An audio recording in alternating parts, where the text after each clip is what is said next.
Someone asked me if I was on glue. This guy's gone full psycho mode. He doesn't want any days off. He's the new Declan Rice. I've got no beef with you, my mate.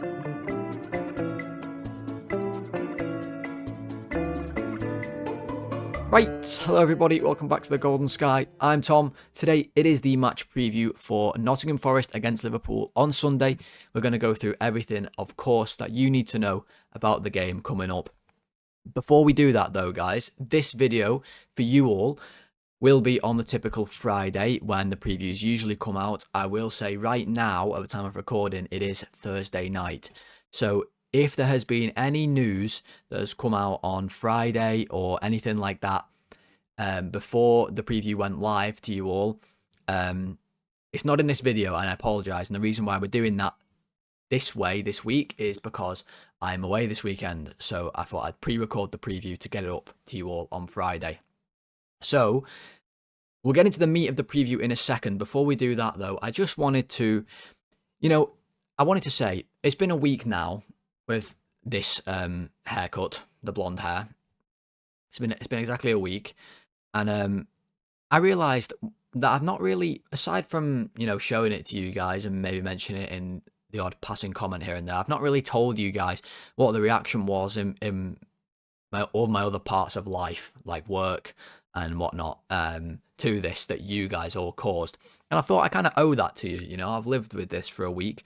So what I've done to start the video off today, we'll just fly through this before we get into the the real meat of the preview, is I've made a list here right in front of me. I've got a list of everything that has been said to me or people have said to me over this last week since I have rocked up in their lives with this hair. Now, some people, this is mostly from people at work, and some people knew that this was coming.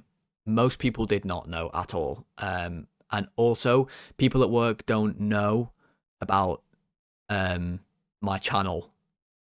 I keep that separate from work, so they just think I lost a bet, or maybe I'm just an idiot. So here we go. Let's get into things. It's kind of long to explain. I've got a YouTube channel and everybody liked the video, blah, blah, blah, blah, blah, So here we go. Here's what people said. So the first thing that someone said to me at work in general was, is everything okay? Quite a concerned response there. Is everything okay? And then a slightly more, aggressive tone. What have you done to your hair? That was someone else there. Brilliant. And then back to concern. Who did this to you? Lots of questions to start off there. People thinking I've been held against my will or something. Then we had, what's happened? You're too young for a midlife crisis. Sort of a backhanded compliment there, really. Not really a compliment at all, is it? They're saying this is because of a midlife crisis. And what I will say as well is you guys have actually been probably the nicest to me about this. So thanks to all of you guys. But yeah, we had, this was a good one. I had to wave to everybody on a Microsoft Teams call that I wasn't even attending.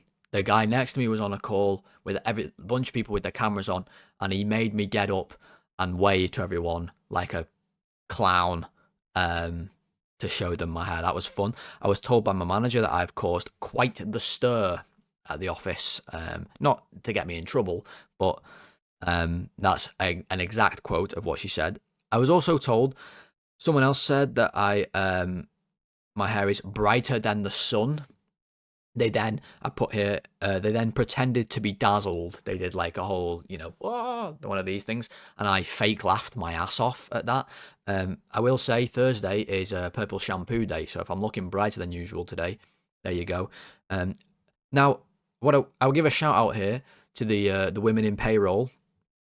Don't get any ideas, okay? These are all, middle-aged women, very nice women, and they said it looked nice. They said I'm rocking it. I was very grateful to them, only for someone else to stand up and say that they're actually all colorblind. So, funny joke there from that other person. Thank you to all the payroll people. When I went to football, I play five-a-side every week. When I went there, someone told me that I best play well like that. I got called Garnacho a lot. That was also fun. Oh, this is a good one. Someone just straight up said to me, it doesn't suit you. And I mean, that's just plain mean. That's just, there's not even a joke there. Just, and the fellow who said that, I will say, he's got a Star Wars kitchen. So, you know, I'm just throwing that out there. I know for a fact he has a Star Wars kitchen. And when I say Star Wars, I mean his entire kitchen is decorated like Star Wars. And they have Star Wars plates, and you get the gist. Eminem has come up repeatedly, which is just a rubbish one, by the way, because his hair looked nothing like mine at all. I've got to throw that out there. Someone called me Phil Foden. I have to ask, are you blind? Phil Foden dyed his hair blonde once, and it looked nothing like this, I gotta say. More accurate one, I got called Matt Rife, the comedian, but then I was quite happy with that, to be honest, until the person who said that caveated themselves and said I'm like a discount Matt Rife, like I've got here, one from Tesco. So that's excellent. Other supermarkets are available, of course. And finally, someone asked me if I was on glue. And on that bombshell, I think we'll finish there for the blonde hair reaction. I hope you guys are enjoying it still. I've got to go away this weekend with it to a place where there'll be lots and lots of people. So stay tuned for more fun, I guess. Let's get into the preview with my Liverpool predicted 11. Okay, so my predicted 11 then for Liverpool in this game is, I think, actually quite a simple one. Alisson is in the goal. I've got Szoboszlai at right back with Konate, Van Dijk and Kerkez making up the rest of the defence. Gravenberch and McAllister in the middle, Wirtz ahead of them, and then a front three of Mo Salah, Hugo Ekitike and Cody Gakpo. Now, the reason why I think it's a simple one is I'm pretty confident that this is going to be the team. The only other change that I really see happening to this 11 is if Gomez plays, who is fit according to Slot. He is fit to play and even to start. So he could play right back. That definitely is an option. I think if that is the case, we'll see Szoboszlai going to the middle like he was against Brighton. Gravenberch will definitely start, and it'll be Gomez at right back. I think McAllister will be the one to drop out, given that he played against Brighton as well. Now, I like the team. I think it's a good team, to be honest. Ekitike comes back, obviously, after getting a full. He played a couple of minutes in a week ago against Brighton, but he's had a nice little break, which will be very good for him. I think maybe we're getting a little bit fatigued over the last few weeks, but we do obviously have lots of injury problems still. With Endo apparently a long-term injury, no timeline on that at all. Yet we might have honestly seen him play his last game for Liverpool. What a way to go out if so. Frimpong is also not fit for this one. I was hoping he might be, to be honest, with the week in between games and kind of a week and a half in between Prem games. Which, by the way, feels like it's been ages, doesn't it? Like, it feels like it's been ages since I made a video, and I made one in midweek, but it's been a much quieter schedule for a week or so, and I've lost myself, guys. I don't really know how are you keeping entertained. Like, what do you do? It's weird. But back in the action in the Prem, no Frimpong, and Isak we got an update on, which was really good, actually, a positive update, or positive however you want to look at it, that we were given a time when he might be back. Looking at late March, early April for him to be back in the group. Now, that doesn't mean he'll be starting games late March, early April before you pencil that into your calendars and you decide, right, that's when I'm going to have Isak back in my life. Bearded Isak, by the way. He does have a beard now, can confirm. That will be when he rejoins the group. So maybe it will take him a few more weeks to get up to starting games. But if he's back at that time, there's still plenty of the season left. Hopefully, the Champions League is still alive and kicking, and maybe we can get him back, and that'll help in the latter stages of that, which we are unbelievably putting all of our hopes onto this season for a successful year. So, there has been some talk lately of Liverpool turning a corner. That's kind of been the narrative the media's been going with. Scoring goals again. Slot was asked about scoring goals in his press conference, and he said basically we've done nothing new, nothing's changed, we're just getting a bit more of a favourable variance now than we were before, which has been what he's kind of labelled our poor form as all year, just unlucky variance, really, and things not going our way. But I wanted to just look at this and just think, like, have we turned the corner? Like, are we really picking up form? And look at the run that people are saying. So we won 3-0 at Marseille. That was a good result, but they were shite. We then lost to Bournemouth, which is a really poor result. Shouldn't have lost that game at all. Last minute again, of course. We then beat Karabakh 6-0, which like is a fine result. Sure, it's good to win 6-0 in any game, especially in the Champions League. Karabakh aren't that bad. But then Newcastle just popped them 6-1 at Karabakh in Azerbaijan. Yesterday, Anthony Gordon scored 4 goals. So, point is, maybe it's not as impressive as a win as we might have thought. An impressive victory was the 4-1 against Newcastle, though. That was a good result, so that's fair. Then we followed that up with the City disaster. Should have won that game. Appalling end to it. Ended up losing it. Really, really bad. Can't get away from that. I know it's Man City, sure, but disaster. The only good thing about that is it does seem to have, really pushed Arsenal over the edge, and they are starting the bottle nice and early. If any of you are like me and consumed copious amounts of Arsenal fan TV last night, or any other Arsenal reactions, I was hooked up to an IV of Lee Gunner all night long. Shout out to Lee Gunner. Genuinely hilarious, his reaction, and all the other fans to that result last night to Wolves. Carrying on there, sorry, I'm getting sidetracked with Arsenal's funniness. Sunderland, we won, that was quite a good win, give them credit there, and then Brighton, we obviously won as well. So I think that Brighton win was easier than it maybe would have been if it was in the Prem. We're scoring goals, that's for sure. We're certainly knocking in some more goals. 3 at Marseille, 2 at Bournemouth, 6 against Karabakh, 4 against Newcastle, just the 1 at City and Sunderland, but then another 3 at Brighton. So I think there's certainly positives, and it's been maybe a bit more fun to watch over the last month or so, if nothing else, which is great, because there was a period, late December, early Jan, where it was dire to watch. It really, really was. And I think a big part of why we've managed to maybe stabilise a little bit and maybe see a little bit of better form, not that we have much higher standards to hold ourselves to this season, is the fact that set pieces have stopped like destroying us, which has been a massive problem for us this season. And Slot talked about this in his presser as well. He was asked and he said, it will be very unfair to Aaron, talking about Aaron Briggs, who was sacked as our set piece coach earlier this season. I will say once again, not a set piece coach. He was given the role. He is not a set piece coach. So what the hell we were thinking, I have no idea. Maybe we're the ones who are on glue. It'd be very unfair to Aaron, as he was partly responsible, but it's ultimately my responsibility. I'm talking in Arne Slot's quote here. We were so unlucky in that period. We had multiple chances to score. Things have gone back to normal now, which we expected. In the Champions League, with Aaron, we were number 1 in set pieces. Now, I don't know if that's true. I've not fact-checked that, but Slot says it is. I would just say things have gone back to normal. At the moment, we are happy with the way things are, but we are always looking for ways to strengthen the staff. I think Slot there, doing a pretty admirable thing. He's not, saying, oh, we're good at set pieces now magically. Aaron Briggs has gone and we've got Posh Lallana instead. But it clearly has had an effect on us. I can't think of the last set piece we conceded, which is a massive positive because it was won every single game, and we're scoring a few as well. That's certainly helpful, and that's going to be a big test here against Forest, who are going to definitely put pressure on us from set pieces, and it could become a game that is determined by set pieces.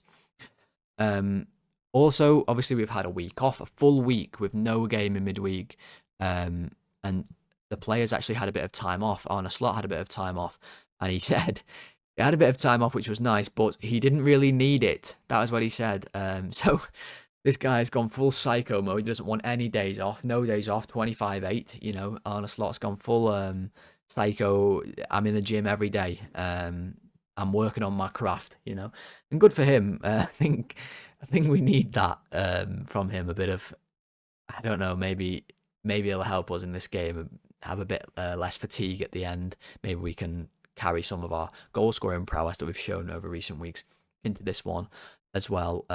He did also say, though, that it's a little bit more difficult to play Forest in this particular week because they have a new manager. Now, he did caveat that by saying we'll see them on Thursday, which the game has now happened at the time of recording. They played tonight in Europe. We'll talk about that more in a second when we talk about Forest. I just thought that was a really, really confusing quote from Slot to say it's going to be more difficult with the new manager.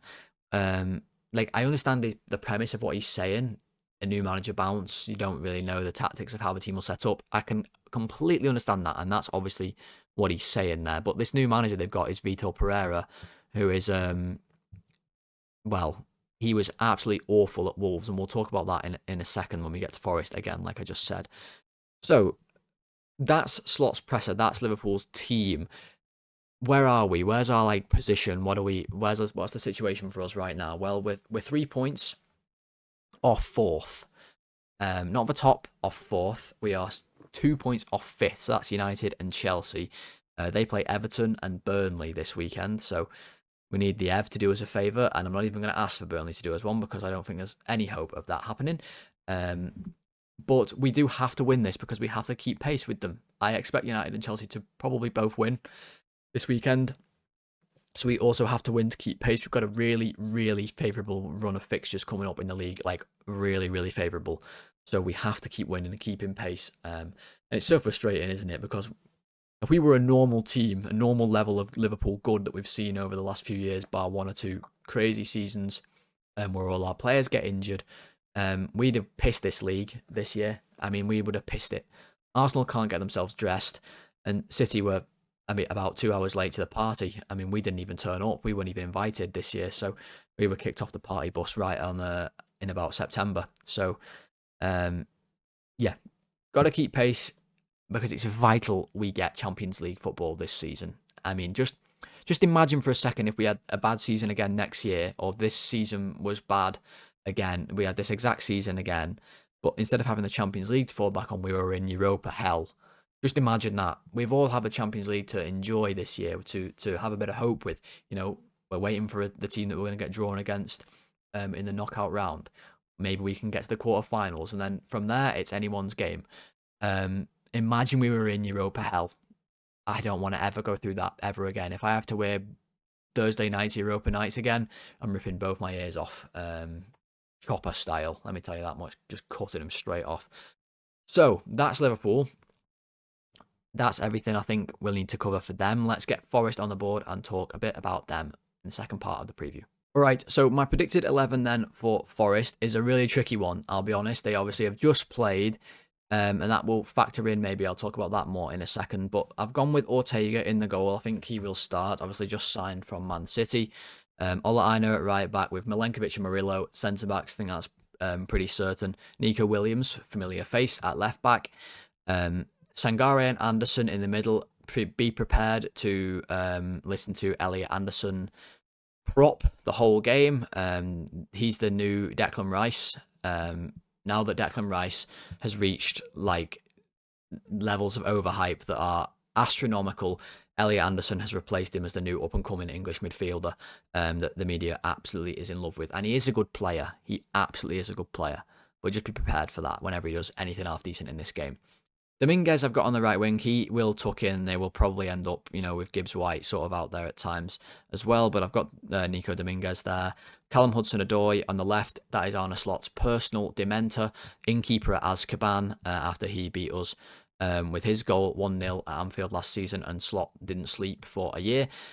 Gibbs White in the 10. And then Luca up front. Lorenzo Luca on loan from Napoli. Big lad. He might not start. They might go Igor Jesus.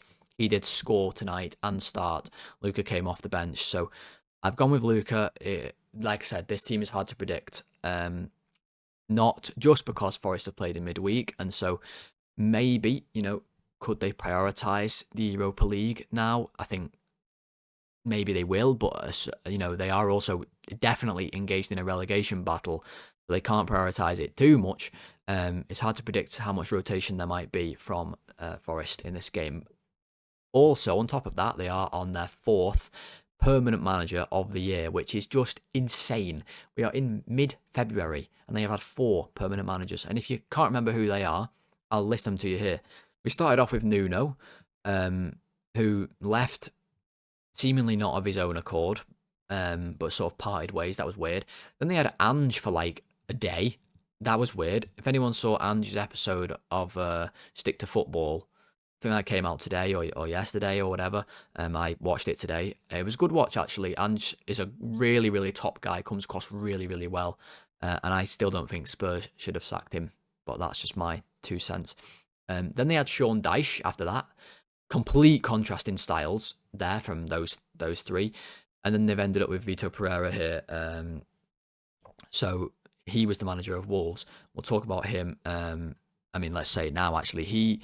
He managed Wolves this season in the Prem, and his record with them, he got a solid 2 points in 11 games with Wolves. He had them on pace to be by far the worst team in Prem history, and now he's hired at Forest to save them from relegation. Very strange, but that said, he did start well tonight. They won 3-0 against a Fenerbahce team, away, by the way, that had in the middle N'Golo Kante and Matteo Guendouzi. What sort of alternate universe have we woke up in this morning? This evening, I suppose, actually. What sort of world have we woke up in where that's Fenerbahce's midfield? And just thinking of those managers for Forest, I mean, would you imagine like having a party with them, like going round for a gathering at the Forest household? What would that be like? You'd have Nuno and Pereira having like a barbecue off, seeing who can grill meats the best, proper like Portuguese charcoaled meats, just all over the gaff. Then you've got Daishi, he's force feeding you gravel and sawdust to wash it down with, like he's trying his best to get you on his diet. You've got the two barbecue bros over there, and then Daishi giving you sawdust and gravel to munch on. No, thank you, Sean. I'm all right, my friend. And all the while that happens, Ange is, he's giving you some bevs to wash it down with. He's an Aussie. That's his thing, I'm sure. I reckon he could outdrink an elephant, Ange, to be totally honest with you. I reckon he'd give Andre the Giant a run for his money. Oh, what a weird season Forest have had, and what a weird team they are. I mean, I'll give you some stats on them. So 3 points off relegation, like I already said. They are 1 place out of the bottom three. 19th in goals per game, 17th in big chances, 15th in expected goals. So they are really, really poor at goal scoring. They haven't scored many goals. They've struggled in the attacking areas of the pitch this season. They are 4th in accurate long balls. That is a Dyche hallmark there. The stats are all sorts of skewed, obviously, because of all the different managers and different styles, but this is what they are currently sitting with.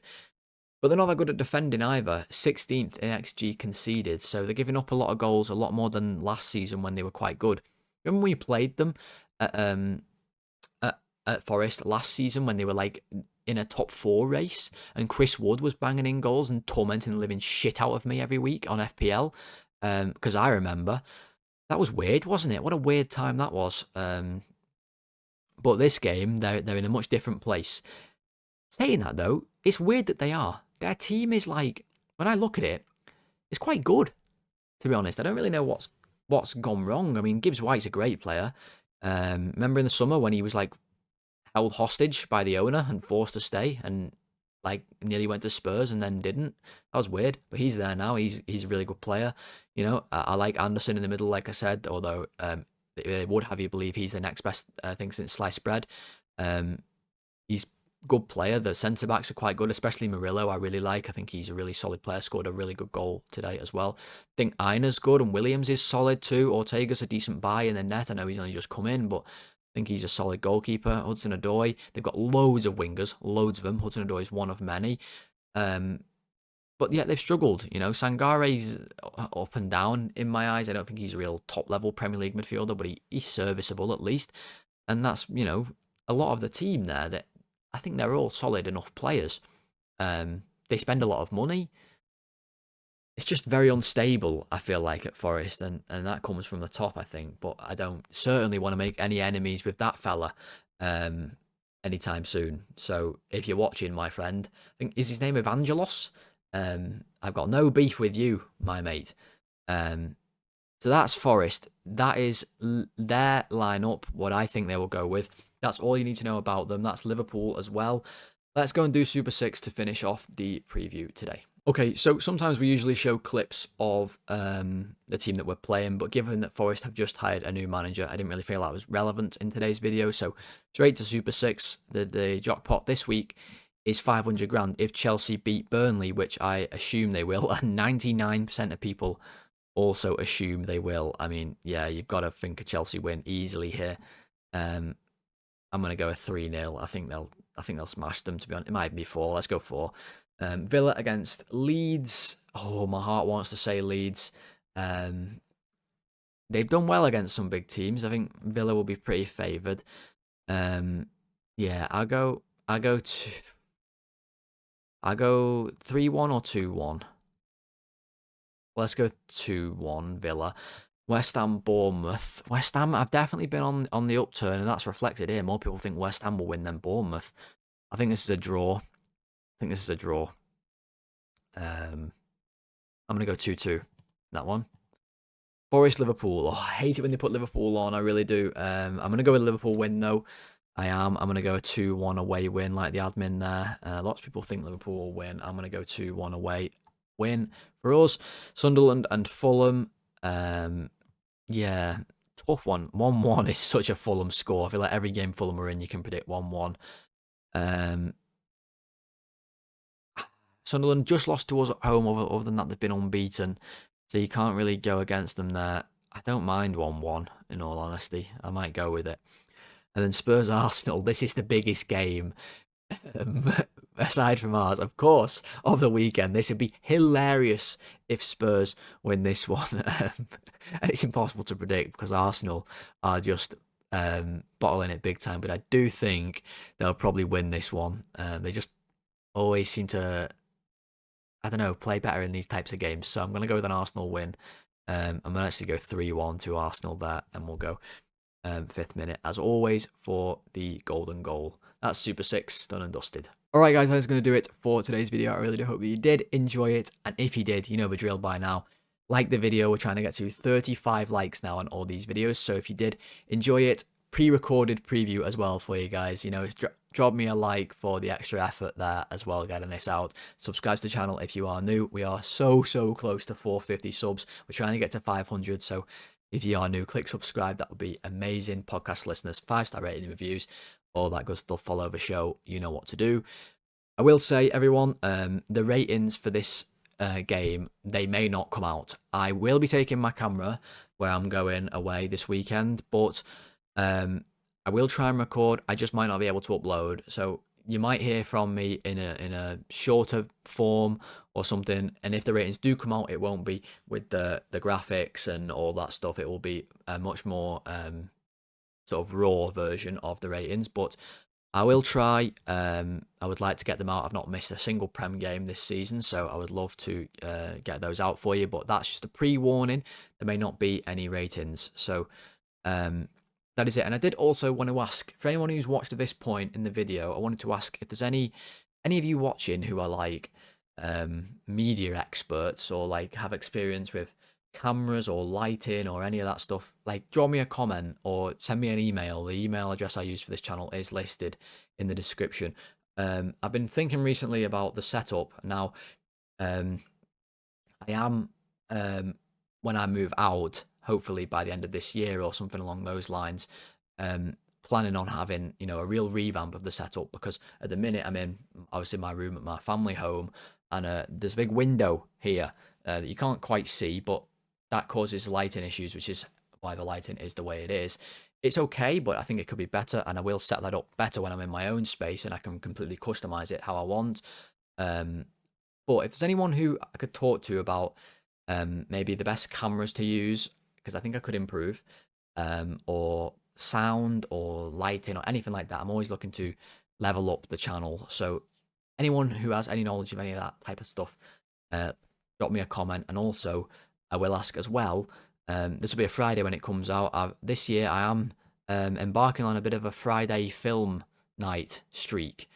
So if any of you have any film suggestions, drop them in the comments as well, and I might just watch it and maybe mention it in a rating or something. So yeah, thanks for watching, everyone. I really appreciate it. And thanks for listening to me ramble on in this video.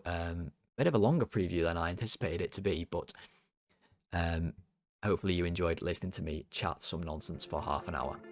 All right, guys, thanks for watching. I will speak to you hopefully on Sunday after the game and hopefully after another Liverpool win. Enjoy your weekend, everyone. Goodbye.